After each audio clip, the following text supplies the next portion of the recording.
تمہیں کیا لگتا ہے محبت کا انجام ہمیشہ اچھا ہوتا ہے؟ زینت کو بھی یہی لگتا تھا جب اس نے اپنی مرضی سے زینت کی ماں نے زینت کا باہر جانا بھی بند کر دیا، جس کی وجہ سے اس کی ملاقات حسن سے نہیں ہو پا رہی تھی اور اس کو گھر میں ہی قید کر دیا۔ جب حسن کو پتہ چلا کہ زینت کی ماں نے زینت کو اتنا مارا ہے، اب یہاں پر زینت اور حسن کا رابطہ بالکل ہی بند ہو چکا تھا۔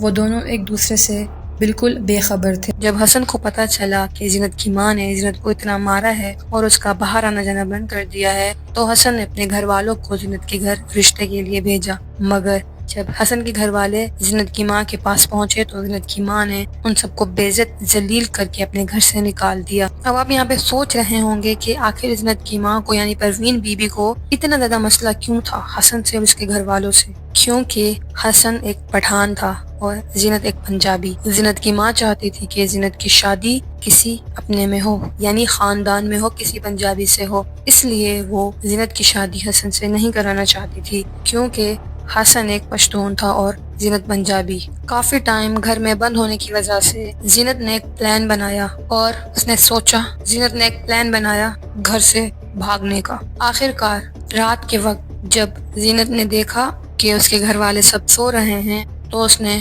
گھر سے بھاگنا ہی بہتر سمجھا۔ رات کے ٹائم وہ اپنے گھر سے بھاگ کر سیدھا حسن کے گھر جا پہنچی۔ حسن کے گھر والوں کو جو کہ پہلے سے ہی پتا تھا زینت کے بارے میں، انہوں نے ایک رات کے لیے زینت کو اپنے گھر میں پناہ دی اور صبح ہوتے ہی دونوں کا کورٹ میں نکاح کرا دیا۔ نکاح کے بعد زینت اب حسن کے ساتھ حسن کے گھر میں ہی رہنا شروع ہو گئی تھی، اور دوسری طرف پروین بی بی نے زینت کو ہر جگہ ڈھونڈ لیا تھا مگر زینت کا کہیں نام و نشان نہیں تھا۔ مگر زینت کی ماں کو یہ پورا یقین تھا کہ زینت حسن کے پاس گئی ہوگی۔ جب اس کا شک یقین میں بدل گیا کہ زینت حسن کے گھر میں ہی ہے تو اس کو مزید زینت پر غصہ آیا اور اس نے بس طے کر لیا تھا کہ وہ زینت کو زندہ نہیں چھوڑے گی۔ اس کی سزا اب موت ہے، کیونکہ زینت کی اتنی زیادہ ہمت کیسے ہوئی کہ وہ گھر سے بھاگ جائے اور کسی دوسری کاسٹ کے بندے سے شادی کرے۔ پروین بی بی کا ارادہ مضبوط ہو چکا تھا، اس نے ٹھان لیا تھا کہ وہ زینت کو زندہ نہیں چھوڑے گی۔ اسی سب میں پروین بی بی، انیس زینت کا بھائی اور ظفر اقبال، یہ تینوں پلان بناتے ہیں جس طرح زینت نے بنایا تھا گھر سے بھاگنے کا۔ یہ تینوں پلان بناتے ہیں کہ دھوکے سے زینت کو اپنے گھر میں لا کر اسے قتل کر دیں گے۔ اب یہ دھوکا کیا تھا؟ وہ دھوکا تھا یہ کہ یہ تینوں زینت کے گھر جائیں گے، ڈھونگ کریں گے کہ یہ زینت سے اب راضی ہیں، مطلب حسن اور زینت کی شادی سے اب راضی ہیں، حالانکہ یہ بالکل بھی راضی نہیں تھے، یہ صرف ان کا ایک ڈرامہ تھا۔ اپنے پلان کے مطابق یہ لوگ زینت کے گھر گئے اور زینت کو ڈھونڈنا شروع ہو گئے۔ اسے کہا کہ ہم تمہیں لے جانے آئے ہیں، ہمارے ساتھ چلو، ہم تمہاری شادی قبول کر چکے ہیں اور ہم تمہاری شادی تمام رسم و رواج کے ساتھ، خاندان کے ساتھ کرانا چاہتے ہیں، تم ہمارے ساتھ چلو تاکہ حسن بارات لے کر آئے اور تمہیں رخصت کر کے لے جائے۔ مگر شاید زینت کو احساس ہو چکا تھا، شاید وہ اپنی ماں کو جانتی تھی، اس لیے اس نے جانے سے انکار کر دیا، کیونکہ اسے خوف تھا کہ اس کی ماں کے ارادے بالکل بھی نیک نہیں ہیں، وہ بس ایک ڈرامہ کر رہی ہے۔ اس نے حسن سے کہا کہ وہ نہیں جانا چاہتی، مگر حسن کے اور حسن کے گھر والوں کے اصرار کرنے پر وہ اپنی ماں کے ساتھ چلی گئی۔ مگر حسن کو اپنے اس فیصلے پر بہت زیادہ پچھتاوا ہونے والا تھا۔ وہ نہیں جانتا تھا کہ وہ زینت کو اپنی ماں کی نہیں بلکہ جہنم میں بھیج رہا ہے۔ تو پھر کورٹ میرج کی ہے جا کے شادی، ٹھیک ہے۔ پھر 3-4 دن گزرے ہیں تو ہم گھر آ گئے ہیں، انہوں کے گھر والے آئے ہیں، ساتھ اس کا انکل آیا، انہوں نے بولا کہ لڑکی بھیج دو گھر ہمارے۔ ادھر سے لوگ ہمیں پوچھتے کدھر گئی ہے لڑکی، ہم 8 دن بعد ہم نا بھیج دیں گے لڑکی گھر۔ لڑکی کو فون ہی کرنے دیتے تھے، پھر وہ چوری فون مجھے کرتی تھی۔ انہوں نے بولا ہے وہ مجھے ایسے ایسے دھمکیاں لگاتے، تم آگے لے جاؤ۔ تو میں نے کہا تمہارے گھر والوں سے بات ہوئی ہے نا 8 دن کی، بڑوں میں بیٹھ کے بات ہوئی ہے، ٹھیک ہے، وہ ہنسی خوشی لے جائے گی آ کے، ایسے ہم آپس میں بولیں گے۔ انہوں نے کہا نا یہ ہماری بات ہی نہیں سن رہے، ٹھیک ہے۔ تو مجھے جب پتہ چلا کہ ایسا ہوا، میں پہلے مانتا نہیں تھا۔ گھر آتے ہی زینت کی ماں کا رویہ بالکل تبدیل ہو گیا۔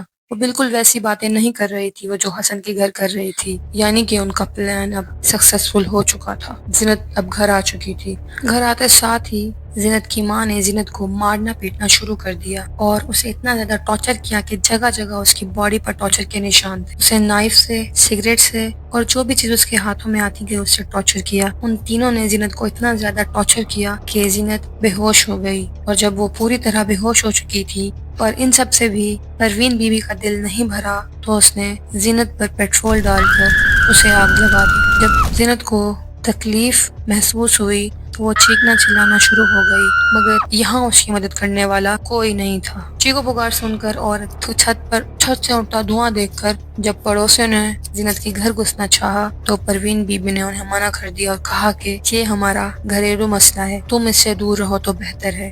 زینت کی ماں نے گیٹ بند کر دیا۔ فوراً ہی پڑوسیوں نے ریسکیو ٹیم اور پولیس کو فون کیا، مگر یہاں پر ریسکیو ٹیم کا آنا بیکار ثابت ہوا کیونکہ تب تک زینت مر چکی تھی۔ اہم خبر آپ کو دیں گے، انسداد دہشت گردی کی خصوصی عدالت سے پسند کی شادی پر 17 سالہ بیٹی کو زندہ جلانے کا معاملہ تھی۔ اس کی باڈی 95% جل چکی تھی۔ پولیس کے آنے سے پہلے ہی وہ تینوں فرار ہو چکے تھے، مگر پروین بی بی کو بہت جلد گرفتار کر لیا گیا اور پولیس کا کہنا تھا کہ پروین بی بی کے چہرے پر ذرا بھی دکھ، ذرا بھی پچھتاوا نہیں تھا، الٹا اس کے چہرے پر فخر تھا، اور اس نے پولیس کو کہا کہ میں نے جو بھی کیا ہے مجھے اس کا ذرا بھی پچھتاوا نہیں ہے۔ زینت یہی ڈیزرو کرتی تھی اور اس نے ہماری عزت کا جنازہ اٹھایا تھا، اس لیے ہم نے اس کا جنازہ اٹھایا۔ پروین بی بی نے تمام جرم اپنے سر لے لیا۔ کچھ ٹائم بعد انیس کو بھی پولیس نے گرفتار کر لیا، لیکن یہاں پہ ایک شاکنگ بات، انیس نے کچھ بھی جرم ایکسیپٹ کرنے سے صاف انکار کر دیا۔ گھر میں تھی اور امی تھی اور کوئی بھی نہیں تھا، اور میں نیچے کمرے میں سویا، اوپر عورتوں نے بھی، دوسری گلی والوں نے، عورتوں نے بھی دیکھا کہ ماں ایسے کیا۔ میرے کو اگلے دن سچویشن پتہ چلی کیسے کیسے مارا۔ میری سسٹر جلی ہوئی تھی، میں بہت اس کو پاؤں پکڑ کے رویا، اس کو دیکھ کے رویا، کندھوں سے ٹکرے ماری، چھوٹی بیٹی کی طرح تھی میری، میں اس کا دشمن نہیں۔ میں نے 4 مرتبہ پہلے بھی اپنی ماں سے اس نے سارا الزام اپنی ماں پر ڈال دیا، اور اس کی ماں جو پہلے سے ہی سارا الزام خود پر لے چکی تھی۔ کہ میں اس وقت اپنے گھر میں سو رہا تھا جب میری ماں زینت کو ٹارچر کر رہی تھی۔ جب میں نے آوازیں سنی تو میں نے بھاگ کر اپنی بہن کو بچانے کی کوشش کی، مگر میری ماں نے مجھے کمرے میں بند کر دیا اور میں کمرے میں لاک ہو گیا، جس کی وجہ سے میں اپنی بہن کی مدد نہیں کر پایا۔ جب میں نے دیکھا کہ پولیس آ رہی ہے تو میں وہاں سے بھاگ گیا، کیونکہ مجھے یقین تھا کہ پولیس اس سب میں مجھے بھی شامل سمجھے گی، اس لیے میں وہاں سے فرار ہو گیا۔ عدالت نے پروین بی بی کو سزائے موت جبکہ انیس کو عمر قید کی سزا سنائی اور ظفر اقبال کو بری کر دیا کیونکہ اس کے خلاف کوئی ٹھوس ثبوت نہیں تھا۔ یہ کوئی پہلا کیس نہیں تھا پاکستان میں جس میں بیٹی کو زندہ جلا دیا گیا۔ اس سے پہلے بھی مری میں ایک کیس آیا تھا 2016 میں، ماریا اسکول ٹیچر جس نے ایک شادی کا پرپوزل ایکسیپٹ نہیں کیا، جس کی وجہ سے اس کے گھر والوں نے اسے زندہ جلا دیا۔ اور ان سب کی سب سے بڑی اگزامپل قندیل بلوچ کو بھی اس کے بھائی نے غیرت کے نام پر قتل کیا۔ اگر آپ قندیل بلوچ کی سٹوری پر پوری ایک ڈاکومنٹری چاہتے ہیں تو کمنٹس میں لازمی بتائیں۔ غیرت کے نام پر قتل، جہاں محبت جرم بن جاتی ہے اور رشتے قاتل۔ ایک بیٹی جسے جینا تھا مگر خاندان کی عزت زیادہ قیمتی نکلی۔